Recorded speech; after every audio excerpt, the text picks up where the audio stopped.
The MAGA Republicans who went on the weekend shows were just a total, utter disaster, blowing up on live TV and saying the most ridiculous, dangerous, and outrageous things. For example, you had Peter Navarro, one of Donald Trump's top trade advisors. He was asked, "What's your message to the American people about these tariffs? Because people are getting hurt." By the way, this was on Fox.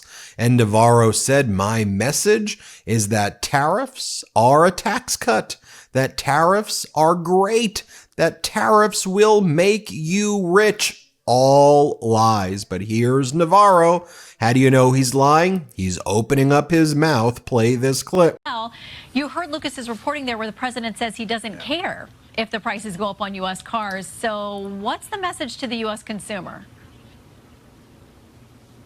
The message is that tariffs are tax cuts, tariffs are jobs, tariffs are national security, tariffs are great for America, tariffs will make America great again. Folks, I've said it before and let me say it again. A tariff is a literal tax on the consumer. It is passed by the importer onto the consumer, and it is what is causing all of this destruction in our economy right now, which was very easy to predict it was going to happen because in the past it was the cause of Great Depressions, and Donald Trump is now bringing the United States not just into a Great Recession, but a Great Depression.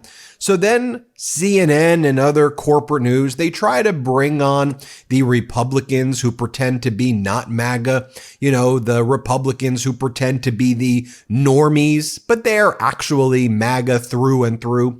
For example, MAGA Republican Senator James Lankford, he's asked about these tariffs, and he knows the destruction the tariffs are causing to the economy and that it's a wrecking ball. So the way he tries to describe it is he's like, when you're remodeling your kitchen or you're remodeling your living room, it's kind of like that. It's gonna feel messy at first and perhaps uninhabitable, but we'll get through this, just like your kitchen being remodeled. Play this clip. Long term, I feel like in some ways in the economy, this is kind of like a kitchen remodel or a bath remodel. There's a bit of a mess at the beginning, but everybody has a long-term look of where we're headed. It's going to be noisy for a little while, but we all know where we're headed, trying to reduce the prices for Americans and increase jobs.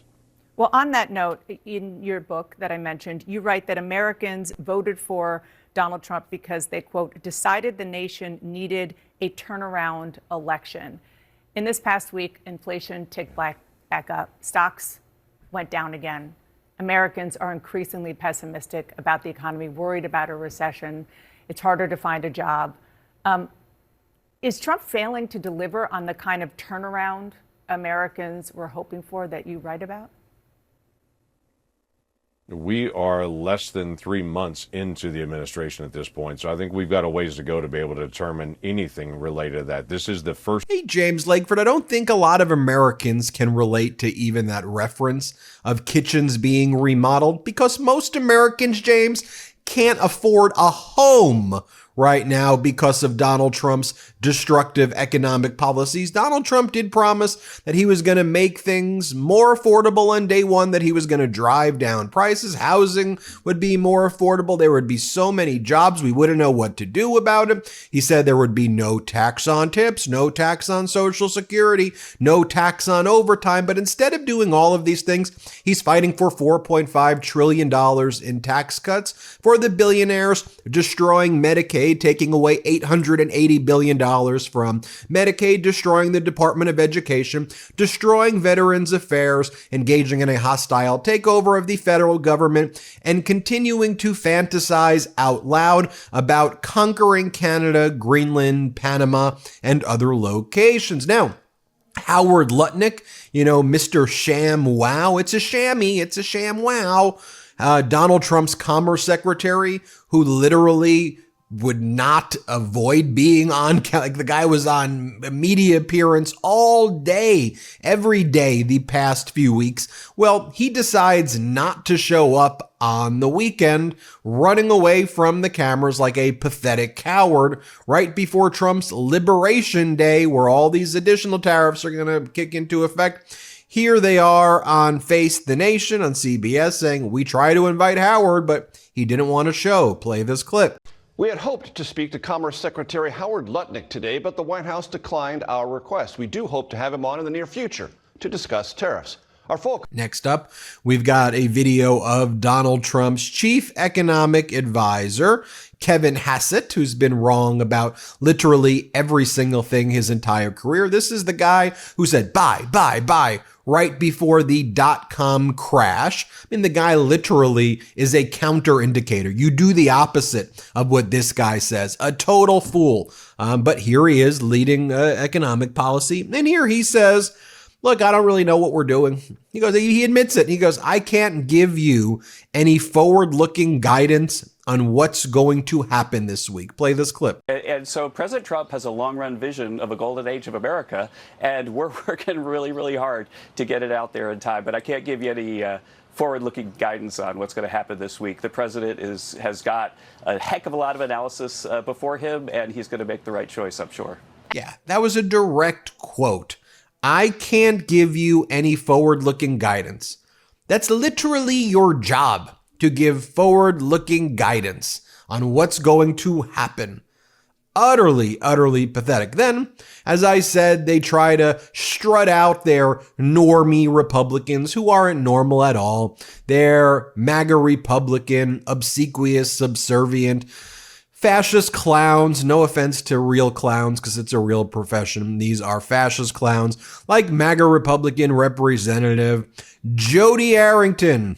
And Jody Arrington goes, yeah, this is what we wanted. Disruption. We're going to get disruption, everybody. Disruption in your lives. It's going to be uncomfortable, but guys, this is what we all voted for. We voted for hardship, right? This is what he literally goes on and says. I'll just show you in his own words. Play this clip. Mr. Chairman, one of the top tariff advisors to the president, Peter Navarro, said this morning that tariffs are tax cuts. Are they? Well, in the long run, I think having an unfair trade dynamic at the current point is suppressing growth. It's suppressing wages and suppressing job creation. So it has an adverse impact on our economy. There's no way, Major, to reset the trade dynamic that we've allowed to persist in an unfair way for so long without some disruption. The president's been very transparent about it. And he deployed the same tactics now back in his first administration successfully. Now I'd like to show for you, if I can, what some of the Democrats were saying on the weekend shows. For example, Democratic Senator Warner makes a great point, simple point. He goes, Trump's crazy. This is a crazy foreign policy. What the hell are they doing? Play this clip. Part of America, the going against Denmark, who is a NATO member who rules Greenland currently. This whole approach that Trump has of treating our allies, I mean, we turned Canada into a enemy, our allies as not allies, and suddenly wanting to buddy up with Putin in Russia or with Xi and China. Think about it. America 2 weeks ago, 3 weeks ago, voted with Russia, North Korea, I think it was Belarus, against everyone else who was a democracy because we wouldn't acknowledge that Putin started the war in Ukraine. This is a crazy foreign policy, and America is stronger when we have allies. America alone is weaker if we don't have that intelligence sharing, if we don't have these mutual defense pacts. I had Democratic Congresswoman and Democratic Whip Catherine Clark on the MeidasTouch show this weekend, and here's what Congresswoman Clark told me about Trump's expansionist policies. Play this clip. And my real fear is it is going to be generations for us to recover our place in this world, our leadership as a democracy that values the rule of law. And this sort of expansion policy, Denmark, Canada, they're now the enemies, the states that we have to draw a hard line with. And, we elected this strong man who rolls over on his back for Putin, abandons our democratic ally in Ukraine, and we're sending the vice president and his wife to a contained base in Greenland because the people of Greenland don't want them outside of that base. I mean, what are we doing? Then you had Democratic Senator Bennett on Meet the Press. By the way, at the same time that Donald Trump called into Kristen Welker, not on Meet the Press, but Donald Trump talked about that he's not joking. He wants a third term. He wants to be a dictator, just another blip in the Trump regime news cycle that he's not going to leave office. He said he wants to conquer Greenland. He's going to take it one way or another and doesn't rule out military force. Oh, Donald Trump also said that he could care less that prices are going up, doesn't matter to him, and he doesn't even know what signal is. That's what he told Kristen Welker. Anyway, here's Democratic Senator Bennett. Play this clip. Do you believe that directors Ratcliffe and Gabbard were truthful when they testified before your committee? No, I think they lied repeatedly to our committee and to the House committee. Kristen, let me try to make this as simple as I can. And I think the American people know this. If this material was not classified, literally nothing that I've ever heard as a member of the Senate Intelligence Committee over all these years is classified. I wish I could say that we have deep, dark secrets that are even more classified than this, but it's not true. This targeting information in real time, everybody knows it's classified, and I think that's why you see the American people, no matter what party they're in, are so deeply concerned about not just what happened, but I think the lies that are being told about what happened.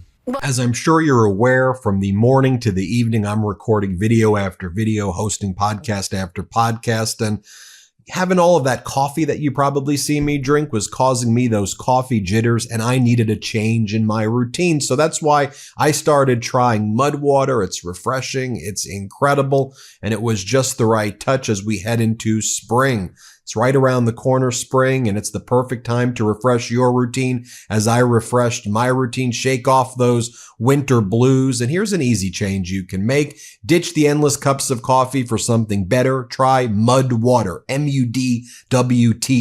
If you're looking to cut out those coffee jitters or avoid the afternoon slump, mud water is the perfect nourishing drink to help you power through it. It ain't your average cup of joe with a blend of cacao, chai, turmeric, and adaptogenic mushrooms. It helps you feel more focused without the crash. It's smooth, steady, and makes you feel better. Smooth and steady. I hope that's what you feel about my reporting here on the MeidasTouch podcast. Ready to make the switch to a cleaner energy? Head to mudwater.com, MUDWTR.com, and grab your starter kit today. Right now, our listeners get an exclusive deal, up to 43% off your entire order, plus free shipping and a free rechargeable frother when you use the code Meidas, MEIDAS. That's right, up to 43% off with the code Meidas at MUDWTR.com. After your purchase, they'll ask you how you found them. Please show your support for MeidasTouch and let them know we sent you. Keep your energy natural and refreshing all year long with mud water, because life's too short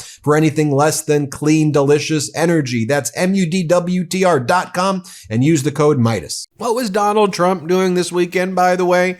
Well, here's Donald golfing again, spending the whole week and golfing, vacationing on the taxpayer dime. So utterly pathetic. You know, an interesting interview I did this weekend as well. I hope you enjoyed it. It was an interview with the former ambassador to Japan, the former mayor of Chicago, and the former chief of staff to former President Obama, Rahm Emanuel, because I wanted to ask him, do you think that Donald Trump is trying to bring about a recession or a depression? And what Rahm Emanuel basically says is, I think so. I mean, what else are Trump's actions saying other than he actually wants a recession? Because we worked hard to avoid it. Donald Trump's just like, I don't care. You think he actually has a desire does he want a recession? I mean, I don't know why he said it, but, well, first of all, I don't know if he wants it, but I worked for President Obama when we inherited what's called the Great Recession, and it was this close to going and tipping into a depression. We stopped it, pulled the economy back. I worked for President Clinton, who inherited a recession. We worked as an administration, the presidents led them, to pull the country out of a recession and to then build an economy that became, in both cases, examples of great growth and job creation. This administration, through their tariffs and chaos, are driving a healthy, and we just got today, you're asking me, today they showed the report the economy was doing well and had forward momentum. Tariffs go up, 401ks go down. Consumers have pulled back, and when the consumers pull back, the economy tips over. That's straight. And he said, well, there could be a recession. I've never seen anybody be so cavalier with people's own personal economy and economic security for the working middle class of this country. But he said it. I'm using his words. And his Treasury Secretary, he's NAC, they basically, that could be the consequence. I don't know. I worked for two administrations tirelessly that worked every day, 24 hours, 7 days a week, 365 days a year to get out of a recession and to build the economy. You have an administration that shrugs their shoulders and says, well, there could be a little pain here. Well, if you have 11 billionaires in your cabinet, what do they know about pain? For a family that can't make it to the 31st of the month on their paycheck and is trying to get it to Walmart or to Target, and they are buying less and less and less, as noted by the Walmart CEO, this is real economics. And I think one of the things that's missed in the past is those who are doing well were actually healthy as consumers. The rest of the consumers in our society were actually living in a recession. Our job is to help them economically, not hurt them. Now again, while all of this is going on, Lara Trump, Donald Trump's daughter-in-law, she's now a host on state regime media known as Fox, and she calls in Doug Burgum, one of Trump's cabinet secretaries, Interior Cabinet Secretary, and here they talk about the things that Americans are really concerned about right now, like the efforts by the MAGA Republicans in the House and the Senate to try to get Donald Trump's face on Mount Rushmore. Here, play this clip. Interior is in charge of the National Park Service. The National Park Service is in charge of Mount Rushmore. A lot of people wonder, will we ever see President Trump's face on Mount Rushmore? What do you think? Well, they certainly have room for it there. They just signed the order last week. On July 3rd, 2026, we're going to have fireworks at Mount Rushmore. And we've got a lot of amazing USA 250 events planned from across the country.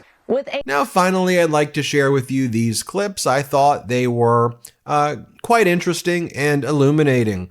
This is Jeffrey Goldberg, the editor-in-chief from The Atlantic. He made his rounds on some of the weekend shows and Meet the Press particularly. And here, Jeffrey Goldberg was asked by Kristen Welker, what do you make of the Trump? You were on these text threads. They inadvertently put you on the text message thread. So Jeffrey, what do you make about the Trump regime saying that, all of these dates, locations of where the strikes were going to take, F-18s, MQ-9s, they're saying it's not classified. So what do you say, Jeffrey, when they say these war plans weren't classified war plans? Play this clip. I don't believe the information on that group chain was classified. Well, let me answer it this way. When the texts are coming over, as I'm watching them unfold, it's 11:44 a.m. On a Saturday. Pete Hegseth is promising that U.S. warplanes are taking off in 30 minutes to bomb enemy targets that we know are protected by anti-aircraft batteries. Okay? So if that's not the most sensitive information, the most secret information in the world, I simply don't know what the meaning of classified or secret or top secret is, because American pilots were about to fly into possibly a deadly situation, and the Secretary of Defense is telling everyone on the group chat, which, by the way, included me, that these pilots are about to go into harm's way. Talking about them going after they come back is a different thing entirely, but letting that information out on a commercial messaging app seems very odd. So I was sort of aghast when I'm watching this unfold on my phone.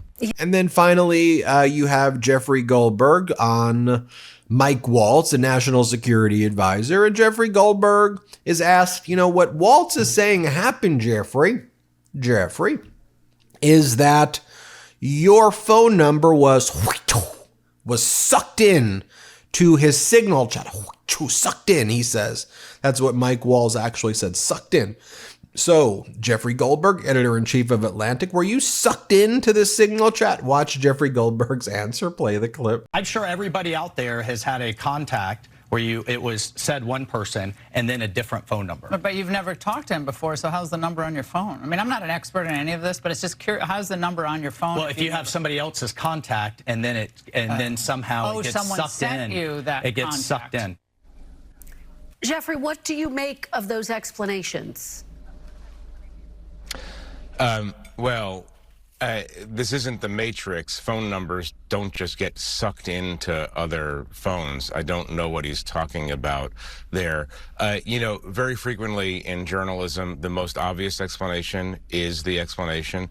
My phone number was in his phone because my phone number is in his phone. He's telling everyone that he's never met me or spoken to me. That's simply not true. I understand why he's doing it. But this has become a somewhat farcical situation.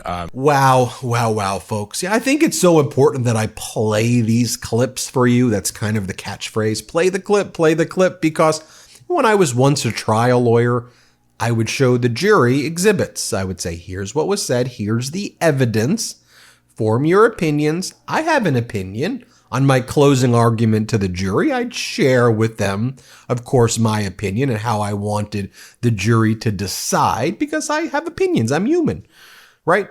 But I want to show you the clip so you could assess this stuff. And I think we do a good job here of including the full context of these clips. I want to give a shout out to our friends at Snapstream. So one of our editors, his name is Asen, he uses Snapstream to help get those clips. He monitors all the news networks. He gets the clips on Snapstream. And in the description below, if you're interested in trying out Snapstream and seeing how it works, you should check it out. Click the link for Snapstream. Thanks to the team at Snapstream. Great technology, helps us out a lot here as well at the MeidasTouch Network. Anyway, hit subscribe, help us get to 5 million subscribers. Thanks for watching. Can't get enough Meidas? Check out the Meidas Plus Substack for ad-free articles, reports, podcasts, daily recaps from Ron Filipkowski, and more. Sign up for free now at MeidasPlus.com.